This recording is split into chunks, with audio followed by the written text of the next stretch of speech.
Money is the world's most powerful motivator, and never was that proven out more clearly than at WWE Crown Jewel in Riyadh in November 2018. The 10-year deal between WWE and Saudi Arabia is worth nearly $500 million and is one of the factors that is keeping WWE in record profits in spite of itself, as fans continue to tune out due to WWE's poor creative decisions over the last decade. The Saudi Sports Authority is keeping a lot of wrestling people very rich indeed, including the likes of Shawn Michaels. Speaking of money over creative, Michaels embodies that very spirit. At WrestleMania 26, Michaels vowed never to wrestle again out of respect to The Undertaker after his incredible send-off in 2010. A huge offer came Michaels' way in terms of millions of dollars,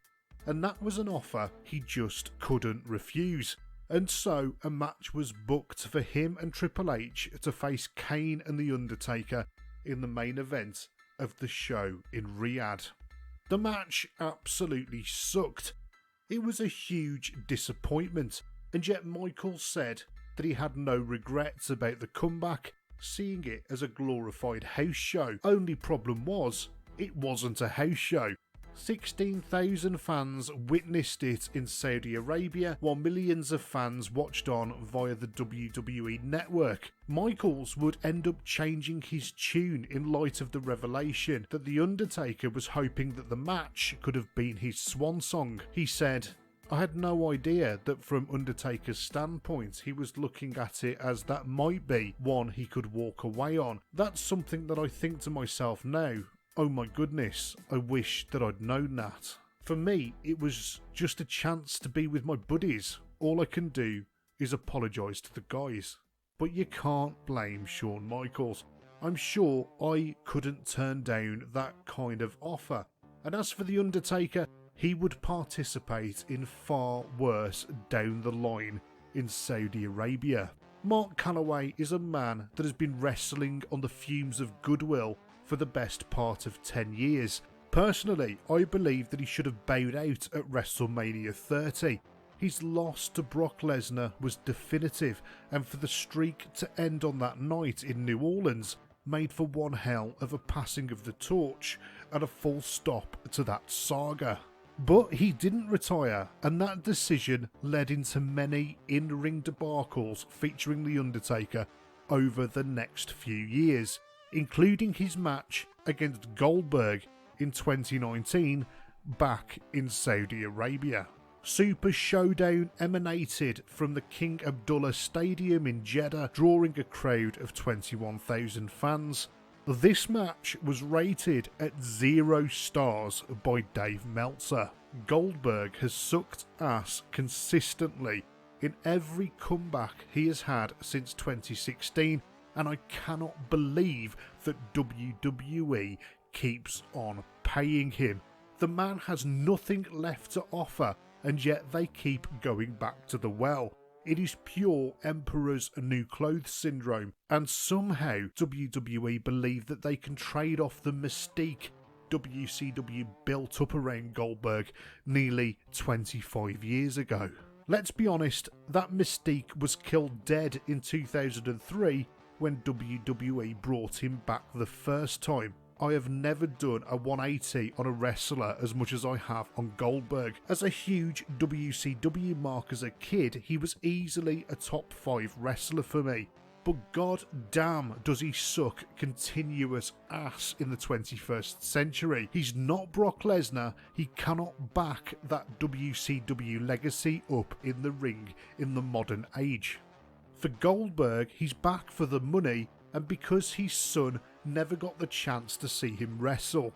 My advice to Goldberg is to get his son a DVD so he can see Daddy in his prime. It would have been a hell of a lot better than the terrible matches he's had since his comeback against the likes of Bobby Lashley and Bray Wyatt and The Undertaker. For The Undertaker, his return to Saudi Arabia for the match against Goldberg was a way to make up for the disastrous tag team match and to finally have a match he was proud to go out on.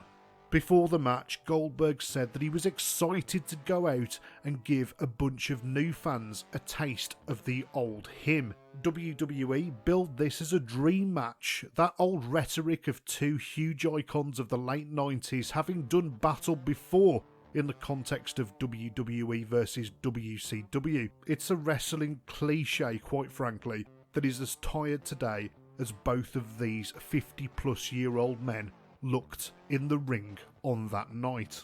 Their entrances alone seemed to take ages to complete. Then the match began. A weak couple of spears from Goldberg to The Undertaker. Goldberg then clumsily managed to go headfirst into the ring post, busting himself open and possibly concussing himself, and the match from that moment on was dead on arrival. Goldberg nearly broke The Undertaker's neck as he struggled to pick him up to perform the jackhammer. Then The Undertaker botched a tombstone pile driver. The crowd in Saudi Arabia looked on and laughed. As Michelle McCool said on the Last Ride documentary, it was a total mess. It was a train wreck. It was not anything he wanted. It was not anything I'm sure Goldberg wanted or the fans wanted. A weak chokeslam from The Undertaker to Goldberg brought this debacle to an end after 9 minutes and 35 seconds. The Undertaker later admitted that it could have been catastrophic. Both men are so broken down that they were unsafe and risked permanent injury to each other.